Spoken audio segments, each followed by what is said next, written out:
Ada berita menghebohkan.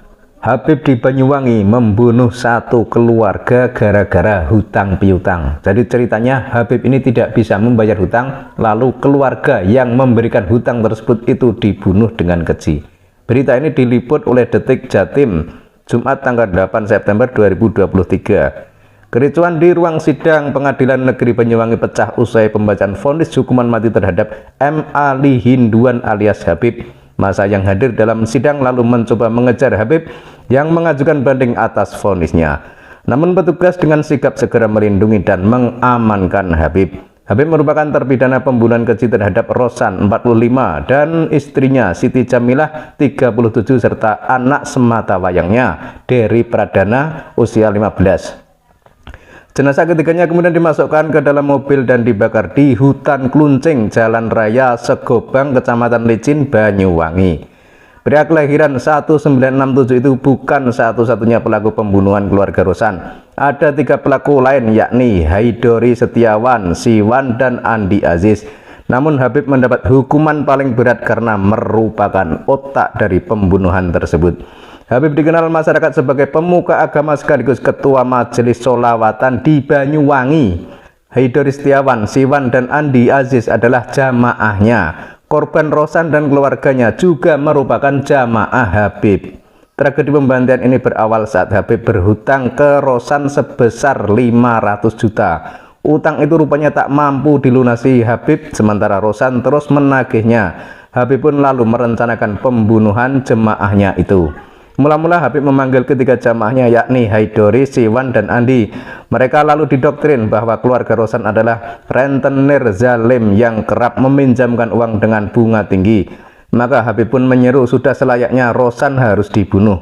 Selaku pemimpin jamaah, dogma Habib itu tak sedikit pun dibantah oleh ketiga jamaahnya itu. Padahal sebenarnya perintah Habib hanyalah dalih semata karena tidak mampu melunasi hutangnya kepada keluarga Rosan. Rosan sendiri merupakan petani kaya di desa Karangsari, Kecamatan Sempu, sedangkan istrinya yang sehari-hari membuka toko juga melakukan praktik peminjaman uang dengan jaminan sertifikat rumah, tanah, hingga kendaraan. Hal inilah yang membuat Haidori, Siwan, dan Andi semakin yakin dengan perintah Habib untuk membunuh Rosan dan keluarganya. Karena dengan begitu akan ada banyak masyarakat yang tertolong dengan kematiannya. Rencana eksekusi pun disusun Habib dan ketiga jemaahnya itu. Senin pada tanggal 2 Mei 2011 eksekusi pun tiba. Habib berpura-pura menghubungi Rosan bahwa dirinya ingin menggelar sholat berjamaah di rumahnya. Tanpa curiga Rosan pun bersedia rumahnya dipakai untuk kegiatan ibadah Habib dan keluarganya. Selepas Isya, Habib lalu menelpon Andi dan menyuruh menjemput Haidori di rumahnya. Keduanya lalu menuju rumah Habib. Dari rumahnya, Haidori telah membawa sebuah kampak yang disembunyikan dalam tas kecil dan ditutupi jaket. Dari rumah Habib ini ketiganya lalu menuju rumah Rosan. Kali ini keduanya berangkat dengan mengendarai 2 motor. Haidori lalu berbelok dan menjemput Siwan di Simpang 3 Rogo Jambi seusai perjalanan dari Bali. Keduanya lalu menyusul ke rumah Rosan.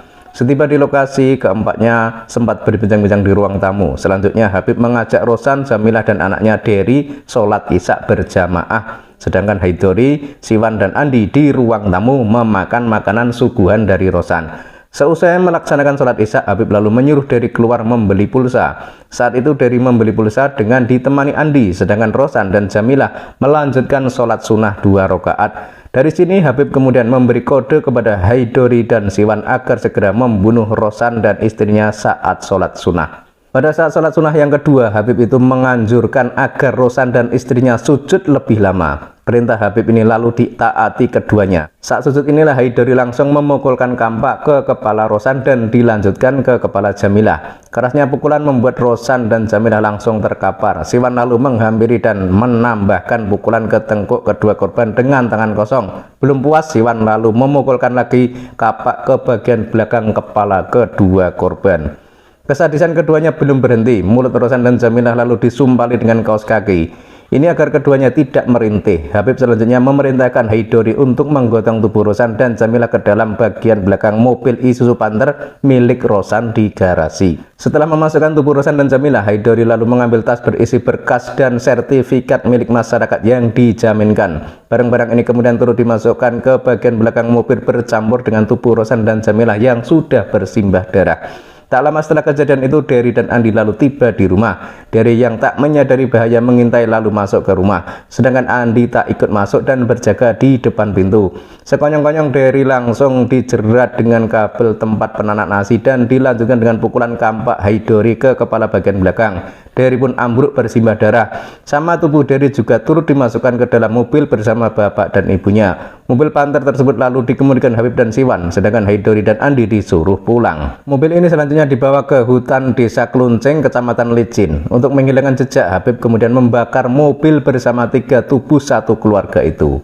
Wah, sangat ngeri ya. Sudah dihutangi, tidak bisa membayar, kemudian yang menghutangi tadi dibunuh, tidak puas dengan membunuh, mobilnya dibakar bersama tubuh orang yang dibunuh tadi. Ini kan sangat mengerikan sekali. Ini sebuah tindakan keji, ini bukan tindakan manusia lagi, ini tindakan setan ini. Kerangka mobil bersama 3 tubuh yang hangus itu kemudian ditemukan warga 2 hari setelahnya. Penemuan itu segera menggegerkan Banyuwangi. Jenazah ketiganya kemudian dievakuasi ke Rumah Sakit Bayangkara Surabaya dan diketahui sebagai Rosan, Jamilah, dan Dery. Polisi segera melakukan penyelidikan dan menangkap Haidori dan Andi di tempat persembunyiannya. Haidori dan Andi lalu divonis masing-masing 18 tahun dan 13 tahun penjara. Vonis ini lebih rendah dari tuntutan jaksa yang menuntut Haidori dengan hukuman mati dan Andi 18 tahun. Setahun usai pembunuhan, polisi lalu menangkap otak pembunuhan, yakni Habib. Ia ditangkap saat berada di Kota Pasuruan pada Selasa 8 Mei 2012 sekitar pukul 16.15 WIB. Habib selanjutnya jadi pesakitan di pengadilan dan dijatuhi hukuman mati pada Rabu 28 November 2012. Ngeri ya, ternyata kelakuan Habib ini ya. Dan dia juga mempunyai jamaah sholawatan. Ini kan ngeri ya. Di situ dia punya murid atau punya jamaah, kemudian karena dia tidak punya uang itu meminjam uang 500 juta. Tapi karena tidak bisa melunasi hutang tersebut dan si pemberi hutang itu menagihnya terus, akhirnya si penagih hutang yang tidak lain adalah muridnya sendiri itu dibunuhnya dengan kejam seperti itu. Ini menjadi peringatan bagi kita semua agar jangan mudah terlalu percaya dengan dogma-dogma agama. Jangan mudah dengan rayan-rayan yang mengatasnamakan agama tapi tujuannya itu untuk kejahatan.